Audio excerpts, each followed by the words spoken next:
Welcome to the fourth and final in a series of panel discussions sponsored by the American Academy and the Academy of Political Science titled Challenges and Opportunities in 2020. Today's webinar is titled Reflections on the Centennial of Women's Suffrage. I'm Catherine Yatrakis of Columbia University, and I'm pleased to introduce our four panelists. But before I do, I would like to introduce Nancy Singh, who represents an organization which is also celebrating the 100 years of its founding, the League of Women Voters. Nancy. Okay, thank you very much. I appreciate the opportunity to represent the League of Women Voters at this meeting. And as you said, we're celebrating our 100th birthday as well. Many of the leaders and participants of the women's movement later went on to join and form our organization. And I thought it was kind of an interesting parallel that as they were leading up to the last couple of years to get this work accomplished, what would come upon them but the same thing that we're facing today, a pandemic, the Spanish influenza. And in fact, Carrie Kayett, who became our first president of the League of Women Voters, ended up with the flu, as did her main counterpart in the legislature. So what did we have to do? We had to change things. And what they did at that time was they went back to the organizations that had helped move the women's movement forward at state, at city, county, township levels, and took the national message and presented it by sending letters to their newspapers, publishing flyers and brochures, hopefully at a safe distance, talking to their personal contacts until the successful ratification of the 19th Amendment. And then our organization formed with the goal of having informed and engaged citizens, because we knew we were going to have millions of new women voters, and we wanted to make sure that they understood their candidates, their issues, etc. And so this work continues today. Today's organization of the League of Women Voters, I'm representing New York City, but I'm part of a larger group of over 700 city and state leagues that go ahead and work with maybe 500,000 volunteers to touch millions of citizens and voters, and as well as become involved in over hundreds of legal cases that are important to us today. So we are challenged like everyone else right now with how to remain civically engaged because our issues aren't sheltering in place and we want our voices heard. So in the past, you might have seen us feet on the street, clipboards in hand, registering voters. It might have been the Women's March. It might have been on a street corner. But the work that we did was well accepted, and I think we're considered a trusted resource. So now we have been oftentimes invited to speak with various organizations in schools. We participate in Civics Week with the Department of Education. We're out there registering voters, as well as doing these various speaking engagements on perhaps how to conduct a voter registration. Why vote? What are the voting issues today that we need to be concerned about? So we haven't switched our message, only our means.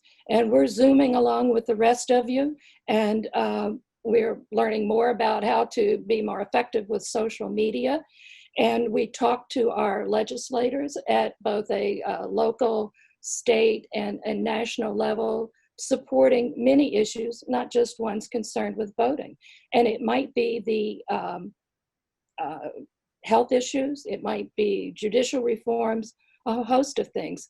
So we'd like to say, if you're interested in some virtual involvement at this point in time, we'd love to talk.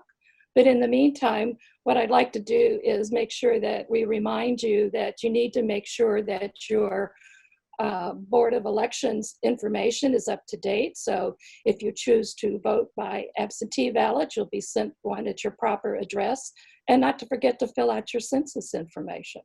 So that's a bit about the League of Women Voters, and congratulations to your organizations for putting on this event. Thank you, Catherine. Thank you, Nancy. Thank you very much. The right of citizens of the United States to vote shall not be denied or abridged by the United States or by any state on account of sex. Congress shall have power to enforce this article by appropriate legislation. This, of course, is the 19th Amendment to the United States Constitution, which was ratified August 18th, 1920. Language that is simple, clear, and direct. So our first panelist today is COLINE Jenkins, who has a strong familial connection to the history of the ratification of this amendment, as she is the great-grand abolitionist, Elizabeth Cady Stanton. Ms. Jenkins is also the author, television producer, and municipal legislator, as well as the co-founder and president of the Elizabeth Cady Stanton Trust. This trust maintains and preserves a collection of 3,000 objects of women's suffrage memorabilia. And I was particularly interested to learn that COLINE comes from a long line of women who have broken the mold that was set for them in their time.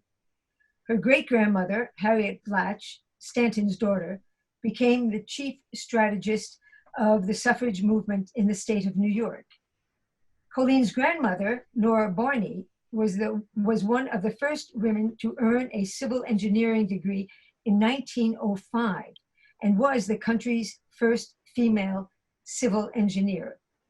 And COLINE's mother, Rhoda Jenkins, became an architect in 1941, a time when there were few women in this profession.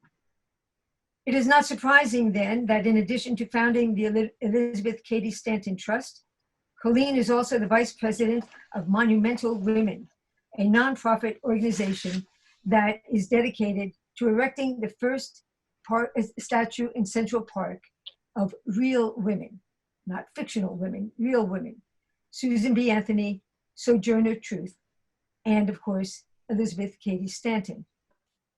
COLINE will reflect a bit on the history of women's suffrage in the United States and her work to underscore the importance of educating the body politic about the critical role that is played by women leaders. Next, we will be hearing from Julie Suk.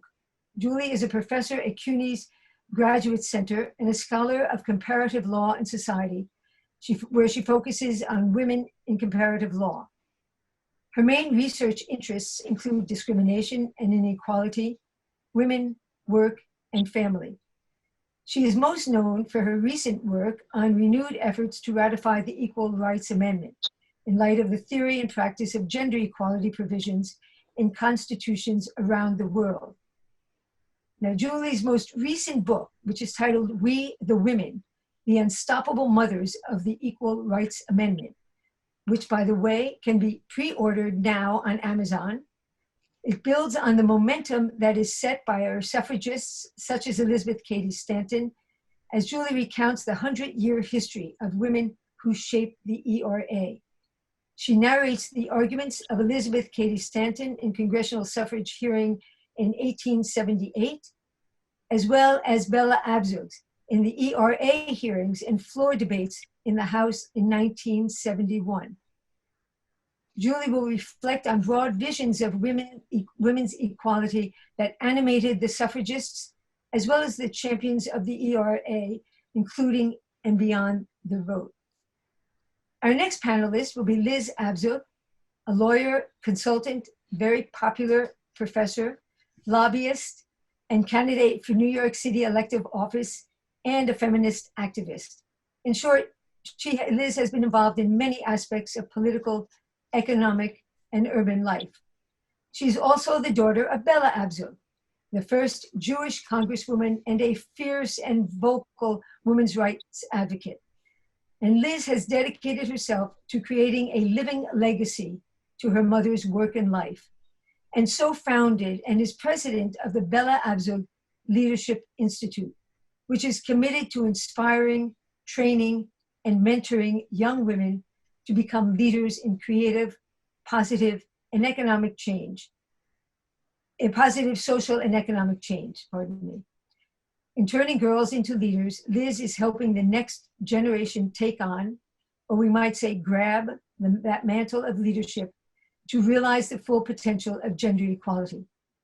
In other words, Liz is helping to make her mother's declaration that women will run the 21st century a reality. And Liz will reflect on this mission of training future women leaders in light of 100 years of obtaining our right to vote.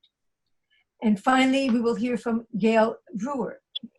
Gail, who represents one of those women to whom Bella was referring as she predicted that women will run the 21st century. Gail is the 27th borough president of Manhattan, elected after having served on the city council for 12 years. During her time on city council, she was the founding chair of the technology committee and also chaired the government operations committee. Gail's entire life has been devoted to public service in the highest sense of this calling. Prior to her council tenure, she was chief of staff to council member Ruth Messenger, and earlier in her career, she was on the staff of New York State Lieutenant Governor Mary Ann Quipsack, the first woman who won a statewide election in 1974. At the start of her career, Gail served in New York City's Parks Department during the Lindsay administration.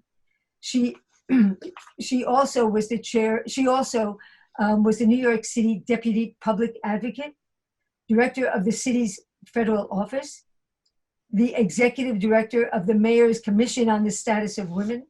See what I mean by public servant? More recently, she served on the chair of the League of Cities, Council of National League of Cities, and has been named a member of their Human Development Federal Advocacy Committee. This committee takes on issues involving social services, children and learning, poverty and income support, Social Security and seniors, public health care, mental health parity, and immigration reform, to name just a few. And Gail will give us some insight on her experience as a woman political leader and perhaps reflect on how far we have come in 100 years. I will turn to COLINE now and tell our audience that we will be taking questions at the end of our panel discussion, and we will be answering those questions. So think about the questions that you might have, and you can submit them through the Q&A function on the bottom of your Zoom screen. COLINE. Thank you so much. I thank the Academy of Political Sciences, and I greet my very esteemed colleagues. I've been asked to reflect on the history of women's suffrage in America.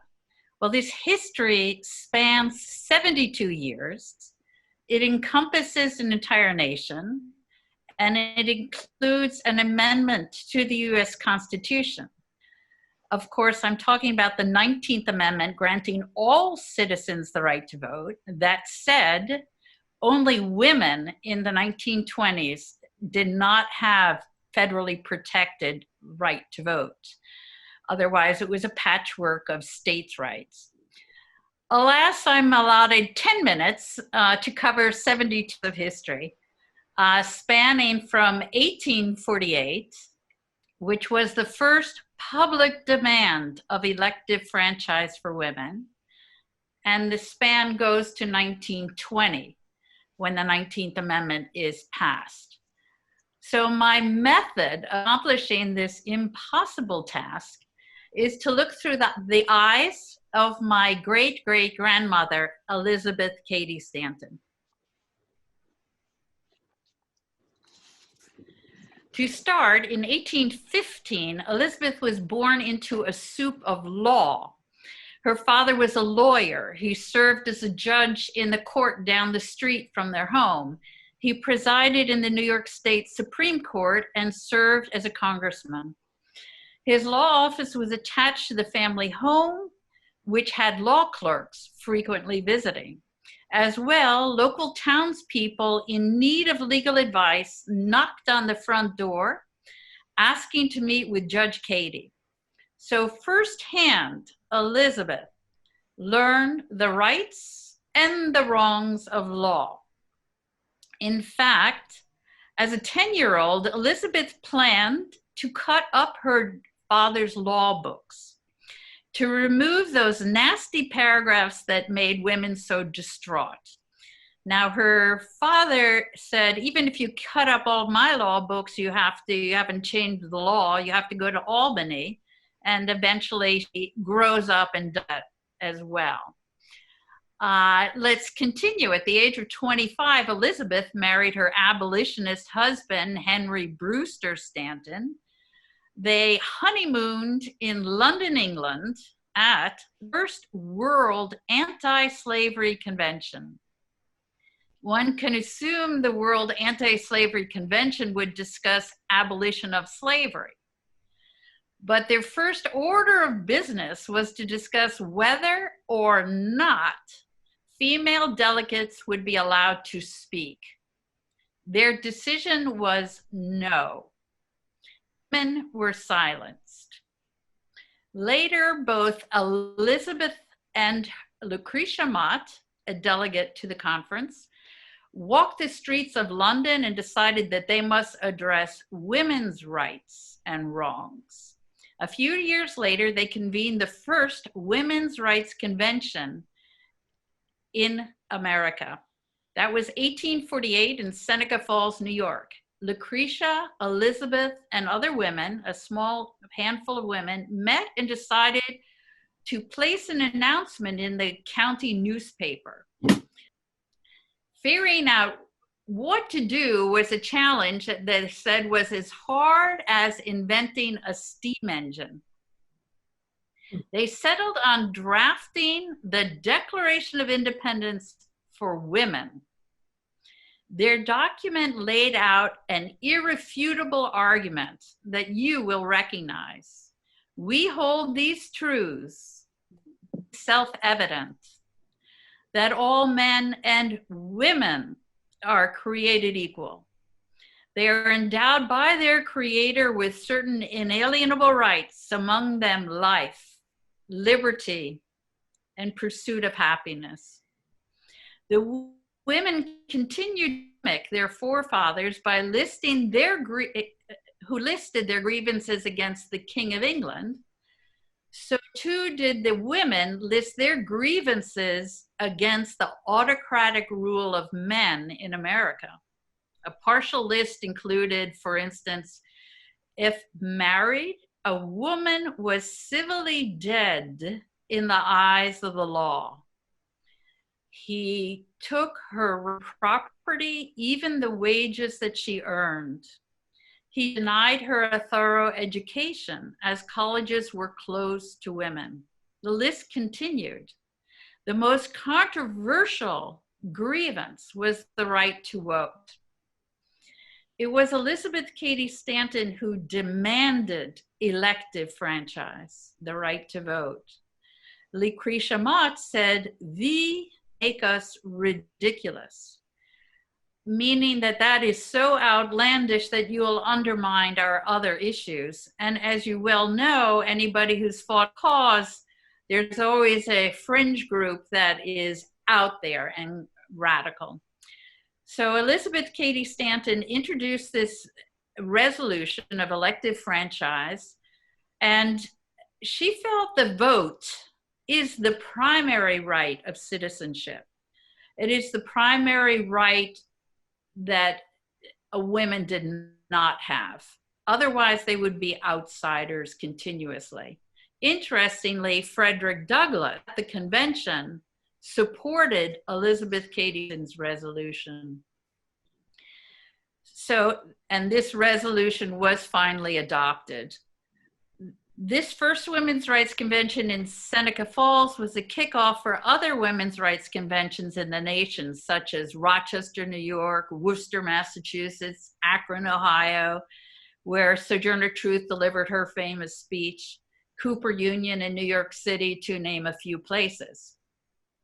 For the next 50 years, Elizabeth and a vast number of women and men of the suffrage movement employed every weapon in the arsenal of democracy except the gun. This point will interest political scientists. Standing today in the US Capitol Rotunda is a marble statue that is a monument to the women's suffrage movement. The engraving on the side of the statue describes the social movement as the world's greatest bloodless revolution. I think this is interesting because most of us know military history as being one bloody war after the next, usually a 4-year to 10-year period. Whereas then women live full natural lives. Their revolution was 72 years, but the impact was on 51% of the population, women. Women are the majority of the US population. Returning to Elizabeth, at the first Women's Rights Convention, she was only 32 years old, and she remained a radical throughout her life. In 1902, nearing her deathbed, she addressed President Theodore Roosevelt with these words that captured the suffrage movement. "Surely, there is no greater monopoly than that of all men denying to all women of voice in the laws they are compelled to obey." That said, Elizabeth died 18 years before the passage of the 19th Amendment. If you are mortal, and are all mortal, then look to the generation to carry on your fight. Elizabeth's daughter, Harriet Stanton Blatch, was a New York State organizer. Her task was to broaden the movement, time with the large influx of immigrants. She organized the League of Supporting Women. Harriet also dealt with uber wealthy such as Alva Vanderbilt Belmont, who helped fund the movement.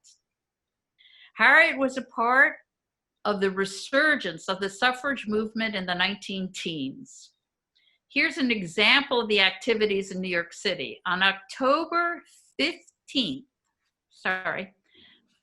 1915, suffragists marched up Fifth Avenue. The staging area for the march was at Washington Square. By the first marchers reached 9th Street, that's 3 away, marchers were still filing in to the staging area. That was 25,000 suffragists marching up Fifth Avenue for right to vote. Of course, the third and fourth generations of my family marched in that parade. A while ago, I had a 100-year-old aunt who was 4 years old during the march. What did she remember? She said it was very serious.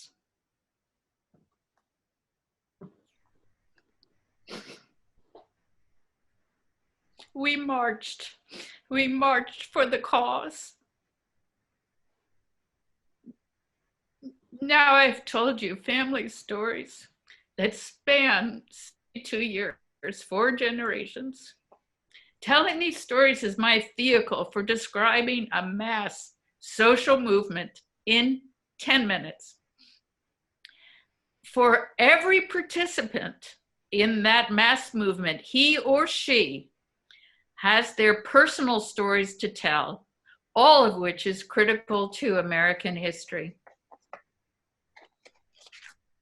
That said, in 1920, the US finally passed the 19th Amendment and 75% of the states ratify it. The right of citizens of the United States to vote shall not be denied or abridged by the United States or any state on account of sex. That is a simple statement that reflects the world's greatest bloodless revolution. Including today, we stand on the shoulders of the women and men who fought. The law of our land guarantees your right to vote. Please do not let anyone stand between you and your vote. Defend it as the suffragists did. Thank you.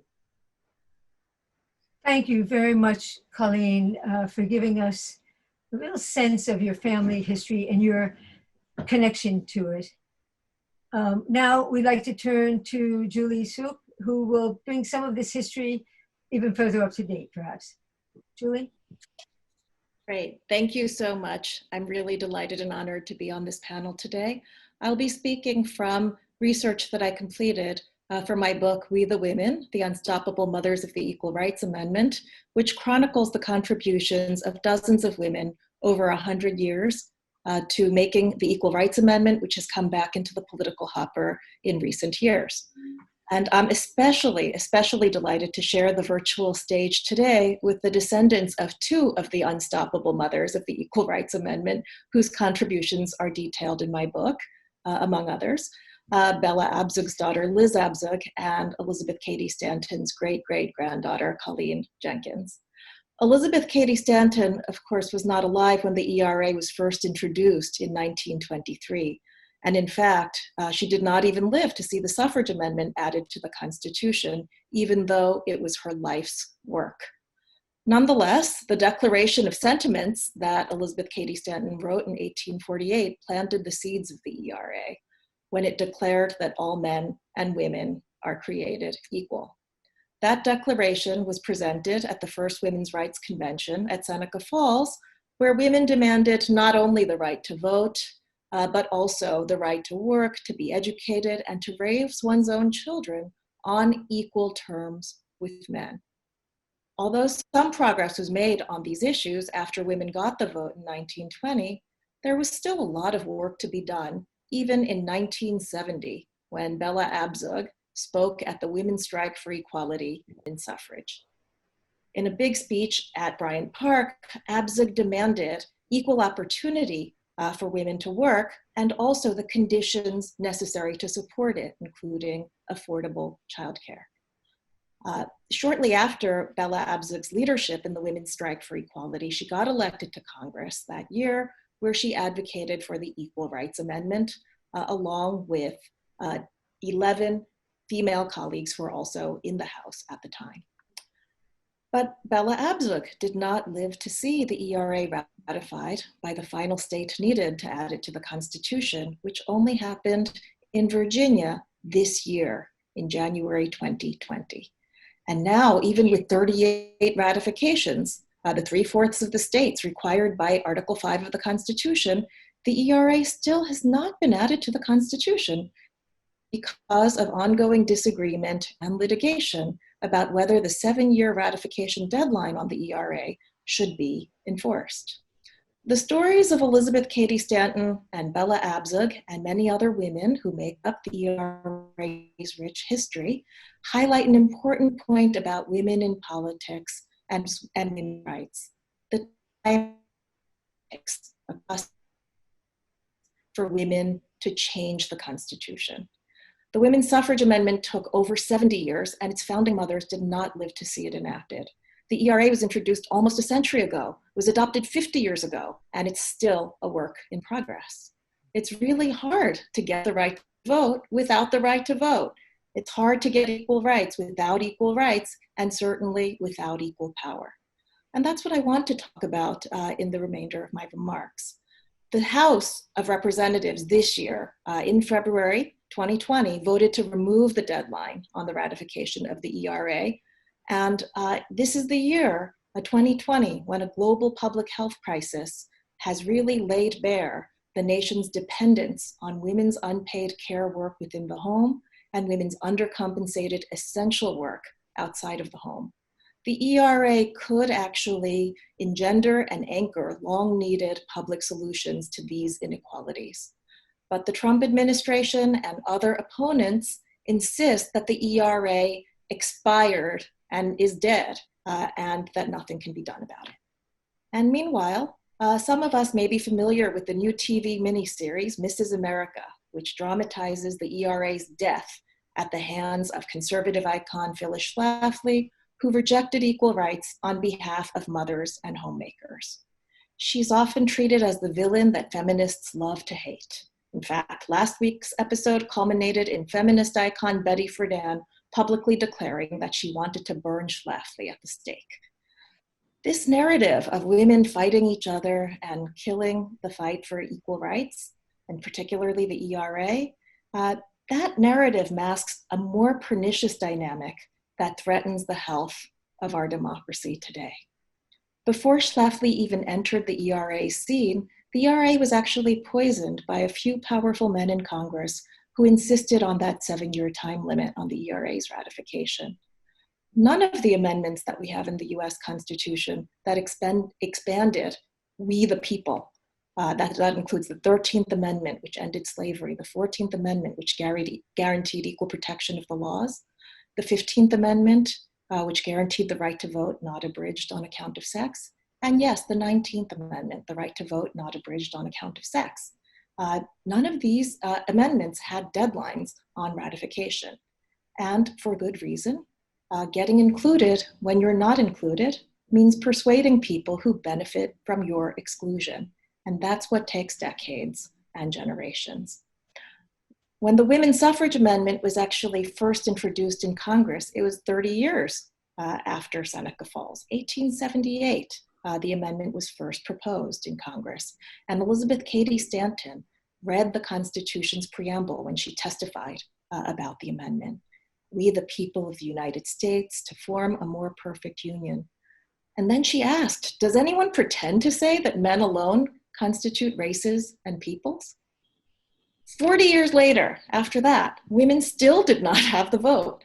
And Carrie Chapman Catt made the exact same point that Elizabeth Cady Stanton had made 40 years before. So in 1918, Carrie Chapman Catt testified before Congress and said, we women utterly refuse to recognize that the men of this country are the people of this country. Men and women together are people. And when a question is submitted to men alone, she said, it may be constitutionally and legally adopted, but it is not adopted by a democratic process. So in those hearings, Catt criticized the proposal to put a 7-year deadline on the suffrage amendment's ratification, and that 7-year deadline was actually rejected when it came to the 19th Amendment. Now, 50 years later in 1970, it was the anniversary of the suffrage amendment, and that's the year that Phyllis Schlafly actually ran for Congress, drawing attention to her favorite issues like nuclear proliferation.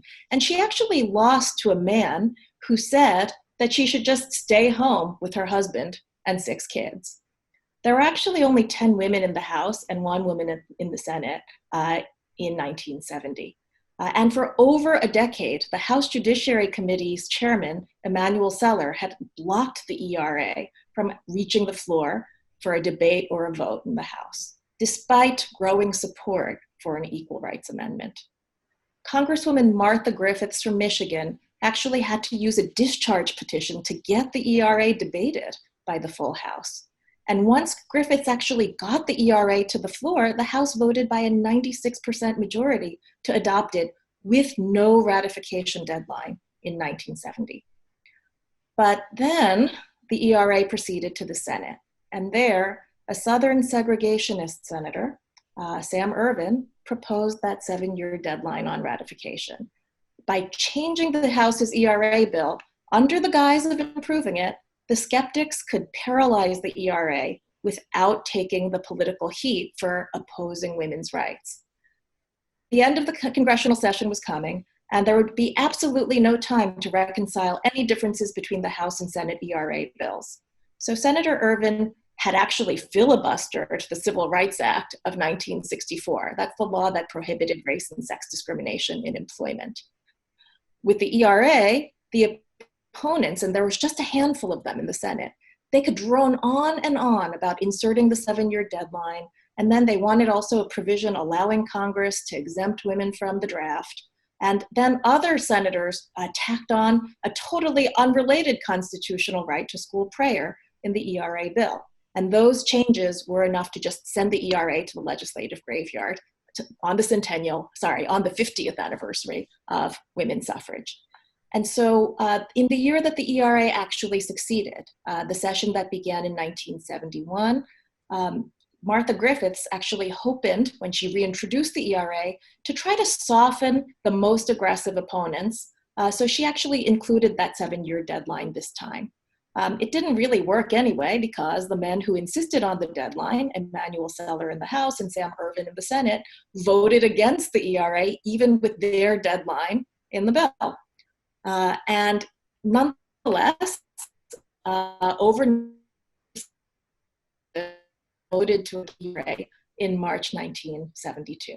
And Ervin actually vowed at that point to stop the states from ratifying the ERA, declaring that time would be his friend and weapon. And of course, that's when Phyllis Schlafly began her campaign against the ERA. She repeated Ervin's assertion that the ERA would destroy mothers and homemakers and their families. If Ervin had actually taken the women who proposed the ERA in Congress at all seriously and listened to their sophisticated legal arguments on the floor, he might have seen that the ERA would actually have helped mothers and homemakers and their families. Martha Griffiths said that the ERA would help the wife, the abandoned wife, and the widow in supporting her family by opening up opportunities from which women were excluded. A Republican Congresswoman, Florence Dwyer, argued that the ERA would not downgrade the roles of mother and housewife, and in fact, it would give new dignity to those important roles. But Senator Ervin ignored the vision of the ERA's founding mothers, including arguments by Patsy Mink and Shirley Chisholm, the first women of color to be elected to Congress. They, along with Bella Abzug, envisioned an ERA that would empower legislators to implement real equality, recognizing that women were disadvantaged because they were mothers. A few men in the state legislatures were actually able to delay the ERA by pulling the same tricks as Emanuel Seller. In a lot of the state legislatures, including Virginia throughout the 70s, the ERA stayed bottled up in committee, preventing floor debates or votes. And in Illinois, ERA ratification got a majority of the legislature more than once, but both houses of the Illinois legislature imposed a 3/5 supermajority rule for the ratification of constitutional amendments, therefore raising the bar for women's rights. It's easy for male legislators actually to ignore women lawmakers, even though women really, even today, cannot make any laws without getting men to back them up. Let me explain why. Women constituted only 2.4% of the Congress that adopted the ERA in 1972, and even today, women in Congress have reached their all-time high of 23.7%. Now remember that Article 5 says amendments have to be adopted by 2/3 of both houses of Congress, so it remains mathematically possible for congressmen to adopt an amendment while completely ignoring every single congresswoman, because women are still less than 1/3 of Congress. Today, in 49 out of 50 states, men hold the majority of the seats in the state legislatures.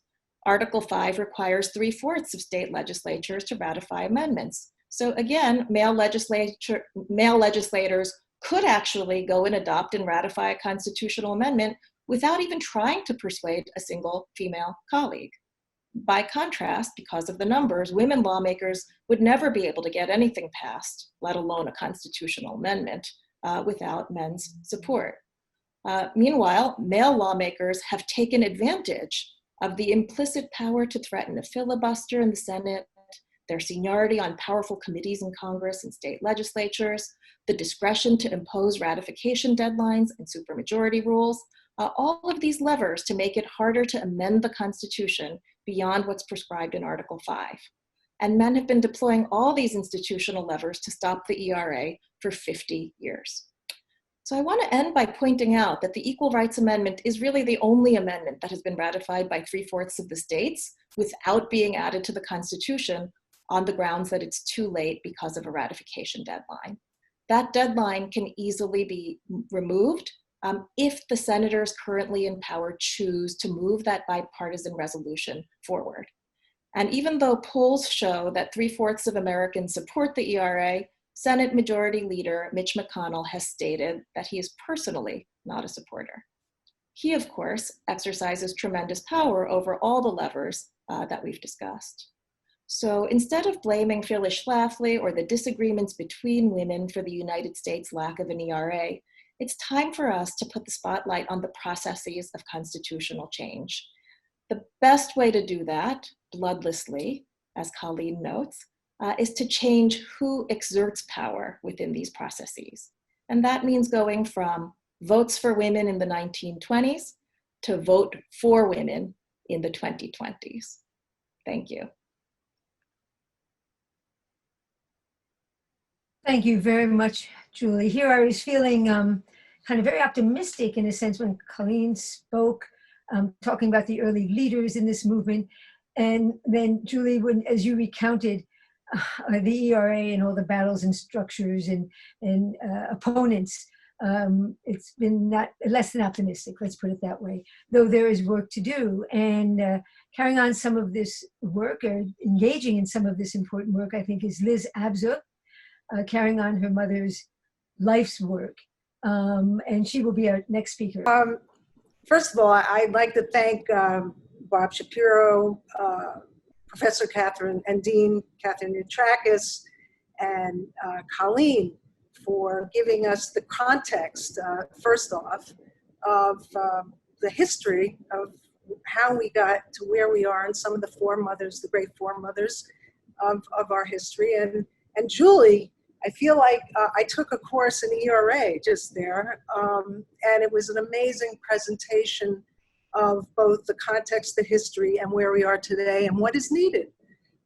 I think, just for a minute, that coming off of what you said, that I have enormous optimism, even though we're stuck in the Congress, as you said, with Mitch McConnell, we are still very close. And I think that in the last election, where we elected 100 women of every background and every color, national origin, religion, which was the biggest electoral victory of women that we've had in history, that even though that's about 23.7, we are moving the curve up to get to the point where, and the coalitions that you're a part of, that I'm aware of, the Equal Rights, Equal Coalition, et cetera, I just think are, very, very hopeful to what's going on.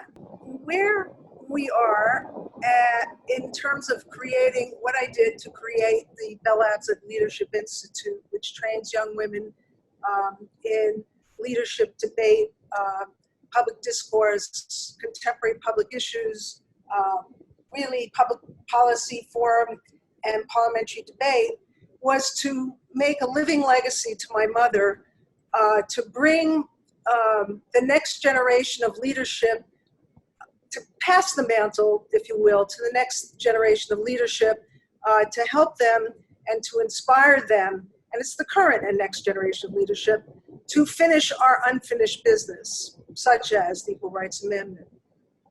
I am very heartened by the fact that, having worked with a lot of these young women, we train middle school, high school, and college women in all the techniques, leadership skills, body confidence, to how to critically think and critically write, to framing an evidentiary argument and debate. We work, all of our women are young women of color. Many go to underserved schools throughout New York City, all 5 boroughs and the metropolitan area. Our new immigrants, many of our girls, and working with them and having them eager to understand the context of how we got to where we are today and what they need to do to move it forward is giving me optimism, is something that I believe very strongly, that given the tools that we are trying to give in the Bell Abzug Leadership Institute to these girls, that not only will we achieve gender equality, but the issues of social justice, the issue of national daycare, the issue of that was created first, those legislative bills that were created first in 1970 by Bella, by Shirley Chisholm, Yvonne Berwick-Bragg, Barbara Jordan, and others who were just tremendous women in the caucus at that time. Bringing that forward, even though we have not gotten the ERA yet, but we're about to, bringing those other issues forward in light of COVID, in light of the fact that 1 in 3 women right now in the workforce, 1 in 3 people in the workforce are women, that women are serving on the front lines in every way, like totally providing the services, whether it's nurses, whether it's doctors, whether it's healthcare aides, whether it's the food people, that now is a perfect time, I believe, in history to achieve a lot of what we have yet to achieve, ERA and a national child care or national parental leave bill, maybe universal basic income, which was argued during the presidential debates, which, by the way, we, our Bala Abzug Leadership Institute, just had a citywide debate competition where the girls in middle school, high school, debated universal basic income. I believe that with these tools that are given to the young people, now, particularly beyond college, although we train college kids too, the lowest we go to middle school, and there is even debate training going on with elementary school kids. And to be able to frame the arguments for contemporary public issues, not only women's that concern women, but to be able to frame those arguments to create these leaders who can break these final barriers down in the 21st century. I mean, I was lucky.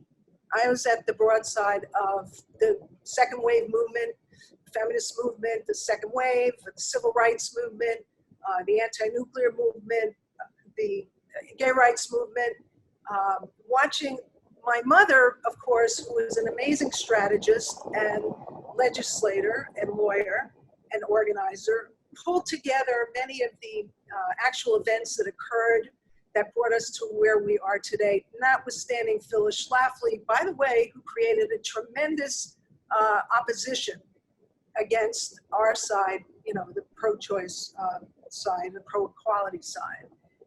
Many of you, some of you may have attended the Women's Conference, the National Women's Conference in Houston in 1977, which was one of the modern conference that existed since the early conventions of the suffragettes, where 20,000 women from every state and territory attended that conference. And Bella got the money, $5 million appropriated to hold that conference.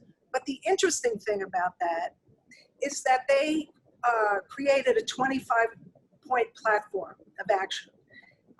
Everything that affects women's lives, families' lives, LGBTQ, women of color, you know, Native American women, across the board on every issue. Today, that 25-point platform is still relevant in terms of what we need to do and where we've come.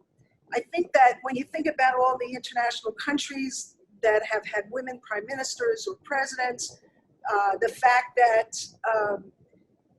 like even New Zealand, for instance, was one of the first countries to grant women the right to vote in 1893, that we have here haven't broken down that barrier of electing either a president or a vice president, female, that now we are closest than we've ever been to pushing that needle over for gender equality.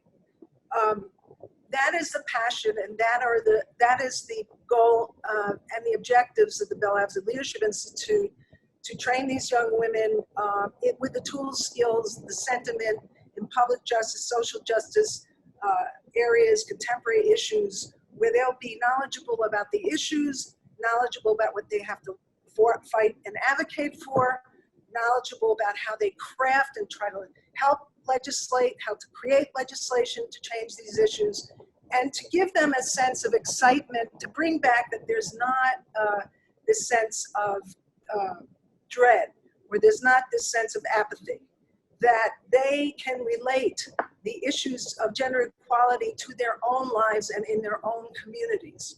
And many of these young women come from very poor households.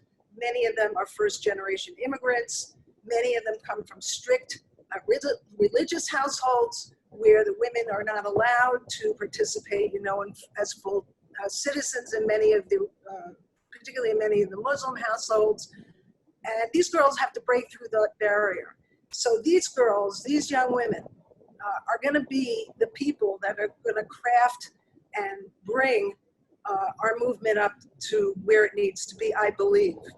The fact that Mrs. America became, you know, a popular show, even though it's on Hulu, and is documenting the different parts of the growth of feminism, and many people are talking about it, brings up the point of changing the cultural norm and making it so that there's no, distinction as we move forward between what girls can do and boys can do, and how men and women should share the power. As Bella used to say, women and men have been doing things in pairs since Noah's Ark, in pairs. So what's the rub? What's the deal here? Why is it so difficult? The women who broke those barriers early on, the suffragettes, then the second wave, and because of the Me Too movement and the election of Donald Trump, I think has been, and the anti-gun movement, I think has been an amazing vehicle to integrate the feminist movement, to make it more relevant, to bring the politics back out on the table, and to encourage, and not only encourage, to allow women to take their rightful seat at the table, to really demand their leadership in equality, whether it's domestic, international, at the Security Council, whatever. We still have a lot of work to do because we have resistance, as Julie and others have pointed out. And we have, as women get to be more powerful, there's always a resistance, a pullback. And we've gone in waves in terms of that. But I believe, and I guess I'm heartened between the work that I've done with middle school, high school, and college kids, and teaching college kids, that the day is not far away where I think we will not only achieve the Equal Rights Amendment, but maybe get the national daycare parental leave bill, maybe achieve full pay equality, even though we've got a lot of work to do there with Latino women and African American women and women of color, who are very much paid less than still white women. But I think, the time, the essence of the time, the dynamics, and because of COVID and a very, sad way to have to get there, we really are not only 51% of the population, not only 51% voters, but now in the workforce, predominantly the power in the workforce. And I think we can use that to our advantage. I think we can grab our allies, our male allies, and our young men allies, and work with us and elect not only more women, but feminist men at all levels of government who will grab this agenda and take the agenda that was started, not only back in the suffragette days, in the middle, where we're talking about in the 70s, what Julie talked about, in terms of the Equal Rights Amendment, in terms of the other issues that affect all aspects of women's and families' lives. So I want to leave it at that, my mother was an incredible optimist. I guess I've inherited some of that from her. You sort of have to have that, as we all know, in the battles that we fight to achieve gender equality. So thank you very much. Thank you so much, Liz. Thank you very much. And turning now to our last panelist, I would like to have, and as I said before, we'll ask Gail to reflect as one of the women leaders of not only the late 20th, but the 21st century, Gail Brewer, to carry this forward. Well, thank you very much. And I want to thank the Academy of Political Science and the American Assembly, but particularly Professor Utrakis, because she was one of my professors. So this is a very special time for me. And also, just an amazing group of speakers that you have assembled. I just want to say something special about Liz Abzug. We have been friends for a long time, but it is her mother who was able to get Mary Ann Krupczak elected without getting into all the specifics, and that's how I got to know Liz and her amazing family. So, some things change, some things don't, but certainly that long history is really, when you say, how can you survive in this political world, it's often those kinds of relationships. And I'll talk more about the amazing work that COLINE has done. I am optimistic also, although this horrific virus is turned things a little in different directions. The reason that I'm optimistic is very interesting that the Democratic nominee, Mr. Biden feels strongly they have to have a woman who is his vice president. And that's a good sign, because it means that we have achieved significant support. And what's always kept me going, because I come out of the National Women's Political Caucus, as Liz knows, is the women who vote. So even though we may not, and we do not, have full parity at the table, we definitely have full parity in terms of women voting for women, even though you may hear, of course, that many voted for Trump when he was elected. On the local level, women do tend to vote for women, and if you do the job, you will get that support.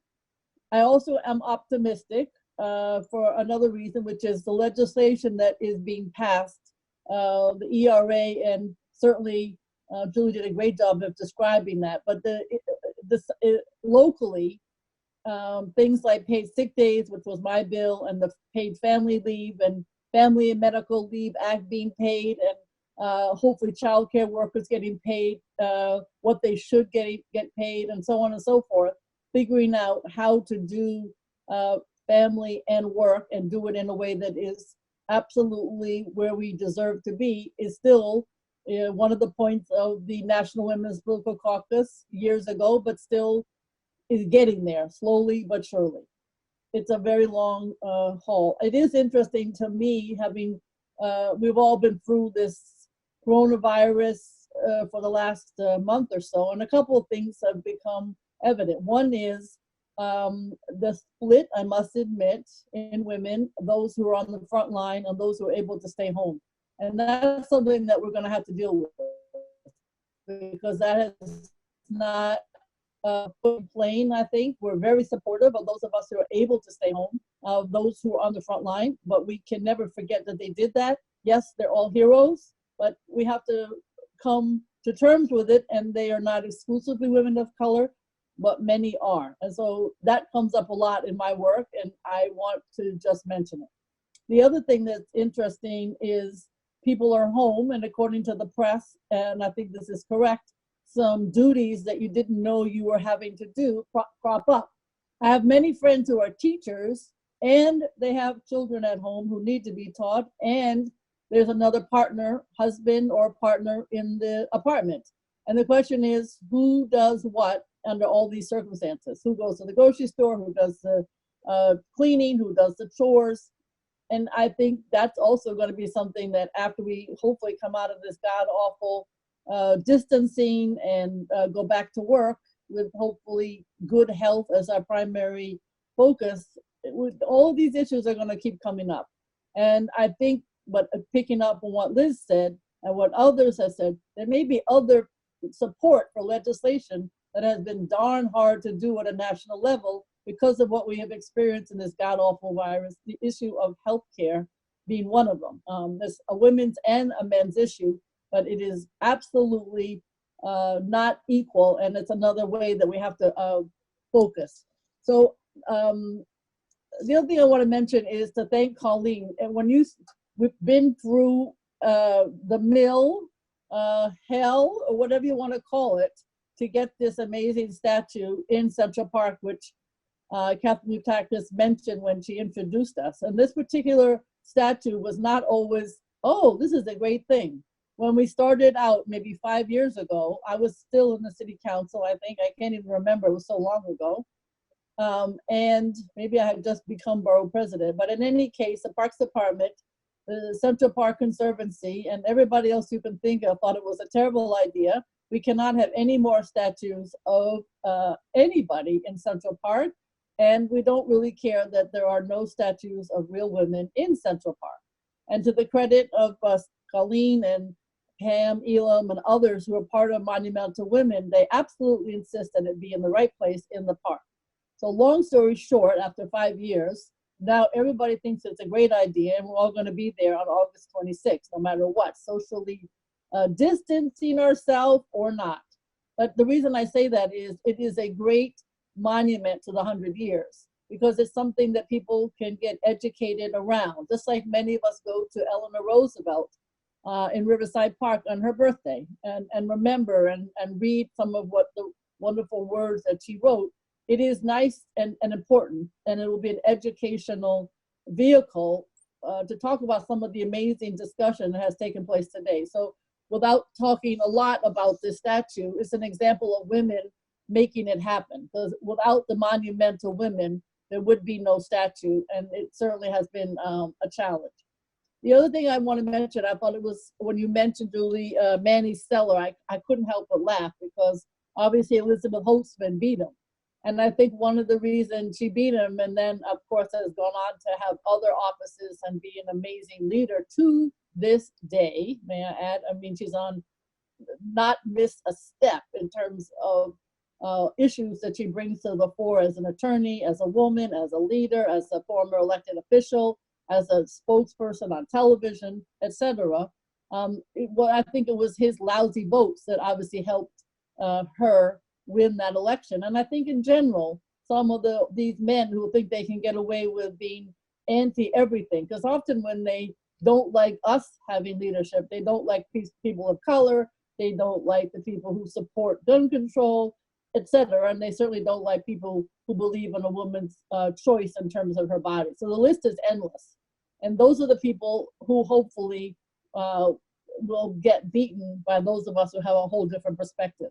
I also just want to mention one of the biggest honors of my life, and I think it had an impression, is going to Beijing as a person who had a vote in that particular convention in Beijing. Bella was there. She was greeted as a superstar, not just because she had been an elected official, but because she had brought, as part of her international organization, women from around the world together.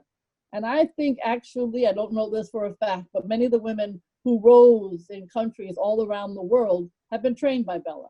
So she had an international perspective that I think many people are not aware of. And as we face the future, and this amazingly horrible virus has hit the world, I think the world has become even smaller. It was smaller with technology, and I'm come from the tech world and I love technology, but I think the good news or the bad news is that this virus has seen how small this world is, in the sense that you move from one environment to the other, you're going to bring with you good or bad culture. And in this case, of course, it's been very challenging.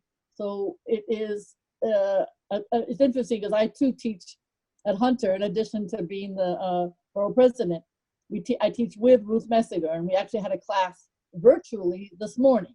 Students come from all over the world, and they have the challenges that you bring with you and how they try to keep their families together, sometimes 4 generations in one apartment today because of the virus and people having to come together to support each other, making sure that even if they're sick, they're supporting each other.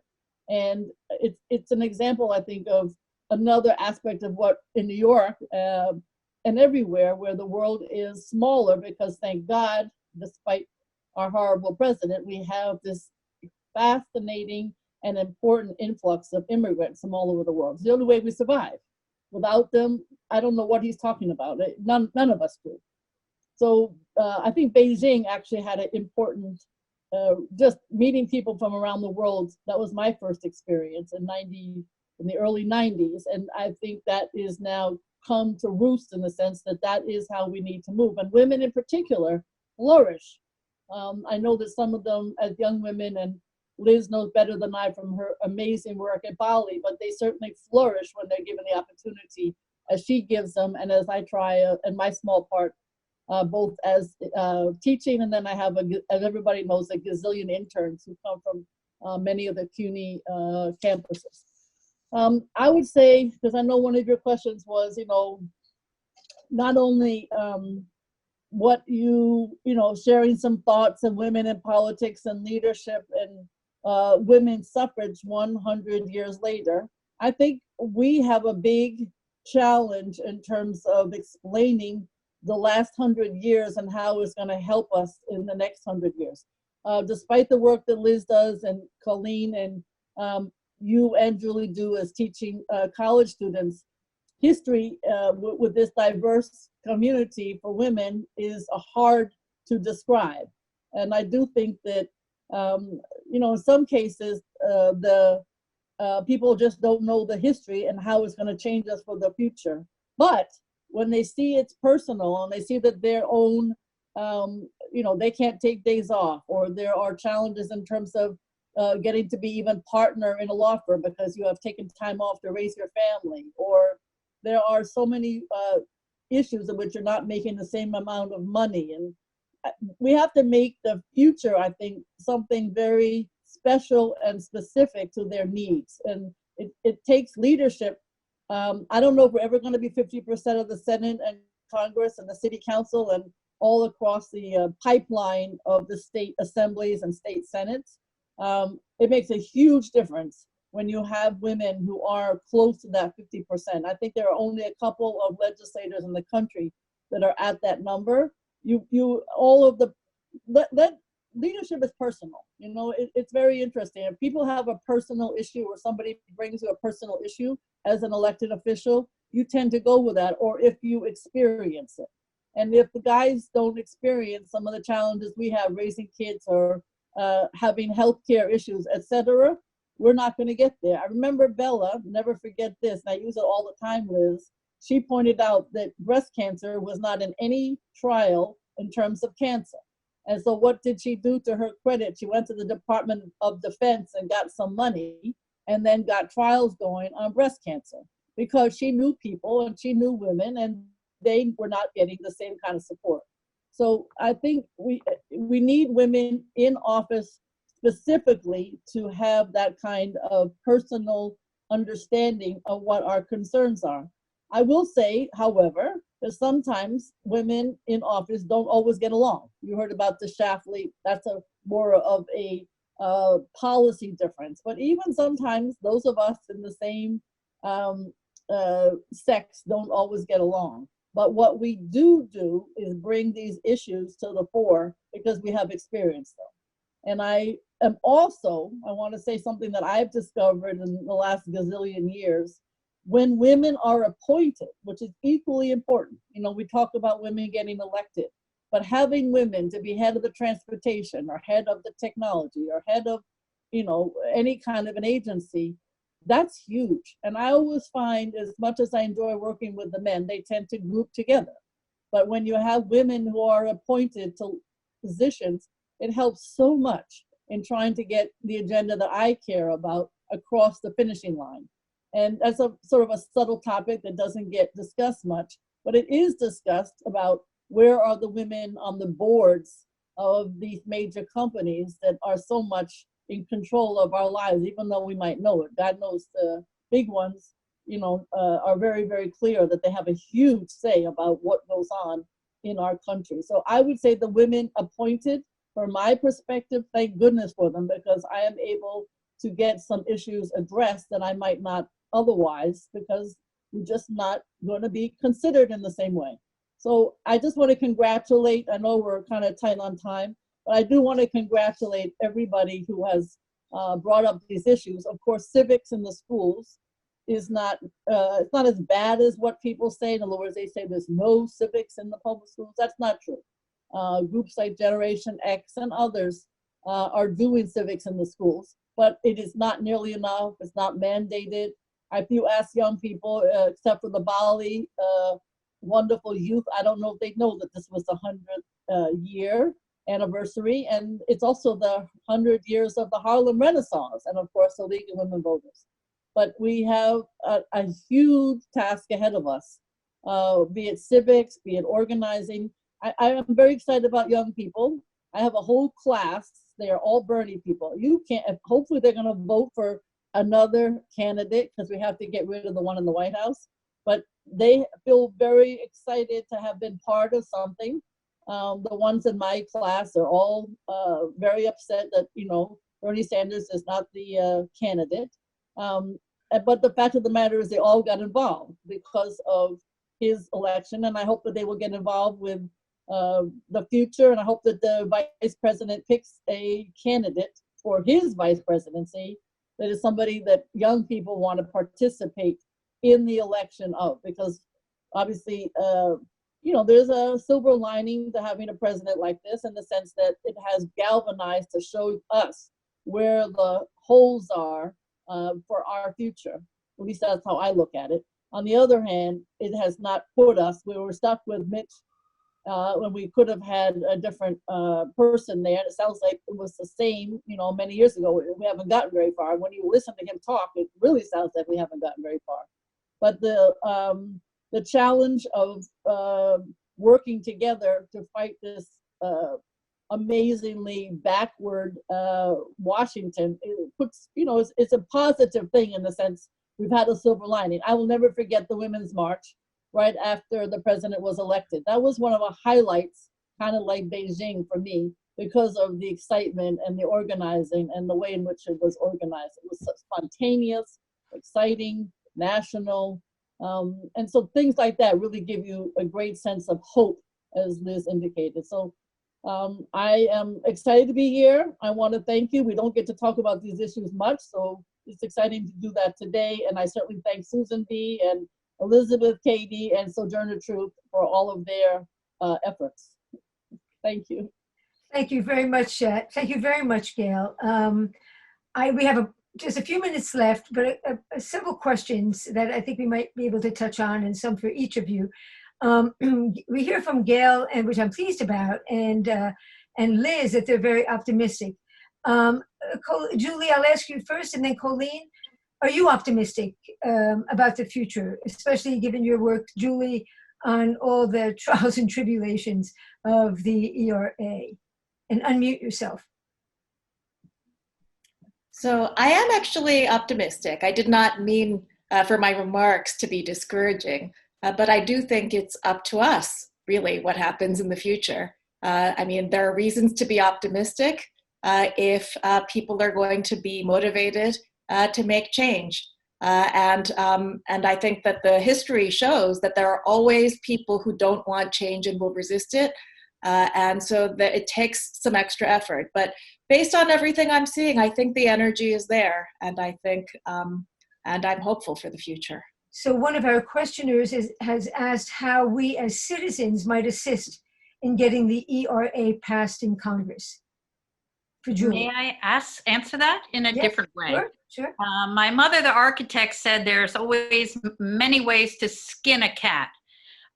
Julie has given a brilliant expose on how to work it through Congress. But there's another attitude that has nothing to do with Congress, and that's the courts. We, the people, have spoken. 38 states, which is an incredibly high bar. That's 75% of the states have ratified the Equal Rights Amendment. So please join an alternative way of doing it, and that's through the court system. I'm in touch with a lawyer who immediately filed under the passage of the ERA by all 38 states. And I'm working with a lawyer, a judge out in Washington, D.C. on an amicus brief. That's a friend of the brief. And my organization, the Elizabeth Cady Stanton, will co-sign that brief. So my name is COLINE Jenkins. My email address is COLINEJenkins@gmail.com. If your organization would like to sign on to the amicus brief, contact me, please. So, Citizen wants to speak with you, COLINE. Can she or he email you directly as well? If they're not, if they're not an organization. Yes, email me, please. Okay, Julie. So yes, I think that it's actually very important that the Senate move on removing the deadline. There is also litigation. There's litigation that's being brought by the 3 states that ratified after the deadline, Virginia, Nevada, and Illinois. Eventually, that litigation could end up before the Supreme Court. And one concern I have is that Donald Trump has now appointed 1/3 of the sitting federal judiciary. He's appointed judges who are quite young, and they'll be the judges that we have because under the Constitution, federal judges keep their judgeships for life. And so I'm not totally confident that this Supreme Court will read Article 5 so as to prohibit deadlines. But I think that if Congress acts to remove the deadline, it will be very difficult for a judge to say that the deadline should still be enforced. So I think the congressional path and we can control who ends up in Congress in a way that we have less control over the judiciary, because once someone has a judgeship, that they're there for decades. Thank you very much, Julie. Gail, one of our attendees, bringing it back to local politics, says that why are women elected officials so underrepresented in the New York City Council, and asks if club political systems and backroom systems all significantly gender biased. Yes. So there are only 11 out of 51, and when I was in the city council, there were 18. So it's not a big number in either case. And it's hard to know. I know that there's a 21 for 21 organization looking to next year to try to get 21 members who are women out of the 51, and maybe there could be more. The way Manhattan is a unique body, we don't get told how to vote. We don't get told by any county committee. In other boroughs, it's harder. You have to almost be an insurgent, meaning that you vote and do on your own. You don't get support from the county. And so if the counties are not supporting women, then it makes it hard to get elected in the other boroughs. Again, that's not 100%, but it is sort of a rule. Now, is that changing? I think so, because the counties realize that they are somewhat old decades and not necessarily something that is looked upon favorably in the 2020, 2021 and so on. So, but to answer your question, a little bit has been the county goes with the usual suspects, and they are afraid sometimes of picking people who have a mind of their own. And we women, not 100%, but we do tend to have a mind of our own. And so if you're going to pick somebody who has a mind of her own, you're not necessarily going to be picked by the county organization. So I don't know that's the full answer, but I do think it's a part of one. Liz may have some other suggestions, but I do think that's changing, and again, part of our optimism. Thank you, Gail. Liz, to you, someone asks, what do we do, how do we deal with the subtle sexism on the progressive left, like some of the Bernie supporters who attacked Elizabeth Warren? It's a really good question. Something that many of us are pondering, whoever asked that. I'm really glad you asked that. I mean, we have to work, I believe, honestly, that a lot of the Bernie supporters and the progressive and the Bernie bros, I think that Bernie himself has a responsibility to really talk through with his people, to talk through with his followers, that not only is it really important they must get behind our presidential nominee, but whoever it turns out to be the female VP, that these people, the progressives really have to line up behind this ticket. And I believe that also that Biden is seriously considering, obviously we have a great lineup of possible female candidates, but I think that will help a great deal. And Bernie has to work really hard with other progressives, not just on his own, to really push to get to get a coalition with progressive women. And I think that there's a lot of anger towards, some of us, some women, towards the way these supporters, particularly the male supporters of Bernie, have behaved towards women. And I don't quite understand it, but I think we have to deal with it head on, like I just said. Thank you, Liz. Another of our participants from afar asks us how we can, and this may be more to COLINE a bit and Julie, how can we leave Alice Paul out of this history, as much civil disobedience has moved these movements forward?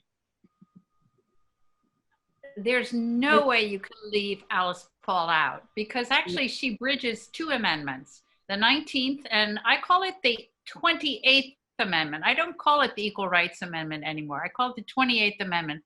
So basically the first part of her life is supporting women's suffrage.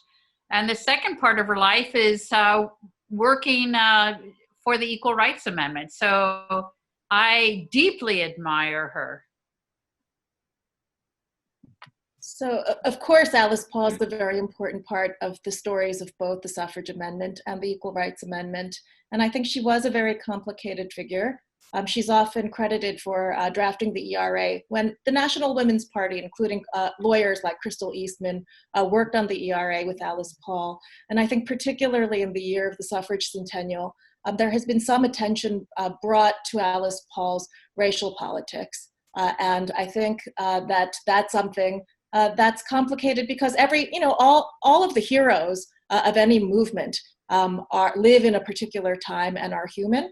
And I think that Alice Paul's legacy is mixed, not only because of her racial politics, like in 1913, she made Black women's groups march at the back of the parade, and that's received some criticism from historians and from African-American feminists throughout the generations. And then the other thing that, a story that I go into much more in depth in my book, is the fact that in the 1920s, Alice Paul's group, the National Women's Party, was really the only women's group that supported the ERA. The National League of Women Voters was actually against the ERA, and it wasn't because they were against equal rights. It was because they were afraid that judges would strike down labor protections for women. And there was a real rift between Alice Paul and many other feminists who were very engaged internationally with labor protections for women that were taking hold in other parts of the world, including feminists like Florence Kelley. So I think it's really important, actually, at this moment, as we think about all of the ways in which different voices of women have shaped what the ERA and what women's rights generally beyond the ERA and beyond the vote is about. And so I think it's important to understand Alice Paul's contributions while also understanding all the ways in which there are many different voices in addition to Alice Paul that shaped what this is about today. Thank you very much, Julie. We have, let's say, less than 5 minutes left. So here's a question for all of you, but I think we'll start with Gail. The questioner says, women need to be one half of both houses of Congress for our voices and our lives to be heard. How do you perceive we can achieve this? Well, it's true. We do have to be half. We are half, or a little bit more than half. I think we have to do the pipeline. I'm a big believer, some people like AOC or others can wake up and run for a higher office and win. But most of us have to do it a little bit on the old-fashioned way, which is you start working in your community and you work your way. So across the United States, we have to do, and there are women doing this. Eleanor's Legacy does it here in New York State. But you have to get women elected to the county and then to the state and then to Congress. That is the way I think you garner that 50%. Now the guys, often they wake up, they started at 5 years old and they want to be in the Senate. And sometimes the Senate is actually quite wealthy and they have the money and they go ahead and do it. But I think for women at this point, it's not going to happen like that. So the answer to your question is the pipeline. The city council is an example of a pipeline, but all across the state. And I've been to every county years ago trying to get women elected. When I first started, there'd be one woman, in Hamilton County. And now that's changed. But that's the answer, I think, to your question is we're not going to wake up one day and be 50% of the United States Senate. We're going to work our way. And so groups that are doing that, and there's a lot of them around the United States now, helping women start at local level and work up. We have to be sure it's a diverse group of women. I don't know that the men care as much about it, but we do. We want to make sure that it's, representative of the women from that state and that area. And I think we as women have to do that really, really in a thoughtful manner. Thank you, Gail. Liz, what's your answer? How can we ensure this? Unmute yourself. Unmute. Campaign finance reform, number one, very, a barrier to a lot of progressive candidates, many of whom are insurgent candidates, many of whom are women. The VP candidate coming in as a female is going to have, I think, a lot of symbolic importance to empowering women to feel that they can aspire to the highest level of office. Flipping the Senate, we have a good caucus in the House led by a great, strong leader, Nancy Pelosi. I think we really do have to flip the Senate to get control, really good control, to open up both the full House of Representatives. And I agree, of course, with Gail. The pipeline is key, starting from all the way down, to district leader all the way up. But I'm getting impatient about that, and I'm sure you are too, Gail, and all of us, because this is where I'm, little in the Centennial. All right, after the 19th Amendment, we're 100 years away. From that, I feel that we have to break this barrier, really, and maybe even. And I know that a lot of people are going, well, but gender quotas in the House of Representatives, the Senate, gender quotas, which is something that's never been taken seriously in this country, but many countries in Europe and abroad do that. Not only in Europe, in Africa, other countries doing it. Rwanda has, half women and men in their parliament. Why can't we? So I do think it's kind of a strategy that is really not just reliant on one, that has to be put together. And the Democratic Party, leadership of the Democratic Party. We have to have a female leader of the Democratic Party, and DNC party. And, when back to Bella, when she was alive early on, one of the things she did was make sure that there was gender equity in delegates in the DNC. And I think that on all these levels, including if we have a national daycare, child care bill act, that we will be more likely to be able to elect more women. It's just not one answer anymore, because we have to push hard to get this changed. Okay, and maybe Julie, you can say a word quickly about gender quotas in other countries. Yes, because many of the countries that have used gender quotas very effectively to reach parity actually had constitutional struggles about that, because it was argued that that was unconstitutional. So they passed new equality amendments that made it clear that promoting the equal representation of men and women and overcoming women's underrepresentation would be permitted by the Constitution. And I think those new constitutional amendments in countries like France and Germany and Italy even, that those could be models for the way we understand the ERA in the 21st century. That's great. Thank you very much. Colleen, I'll give you the last word, which probably can only be a word since we're maybe a minute over our time, about making the House and the Senate half women. Oh, basically, I agree the idea of the pipeline. I really, really want to see governors, women become governors, because the president has to administer. And we see blatantly how poorly things are being administered today. And I believe if you administer a state, that's good training ground for administering a nation. That's great. Thank you, Colleen, and thank you all for what I think is a terrific panel, and we've gotten a lot of comments from people along the way that there's a lot of agreement out there. So I thank you for taking your time. You're all involved in very important work. For further follow-up, look at Julie's book, so that we can bring everything up to the present, and we have to continue the good work. So I thank you all very much, and all of our attendees for attending. Thank you, Catherine. Thank you. Bye-bye. Bye. Bye.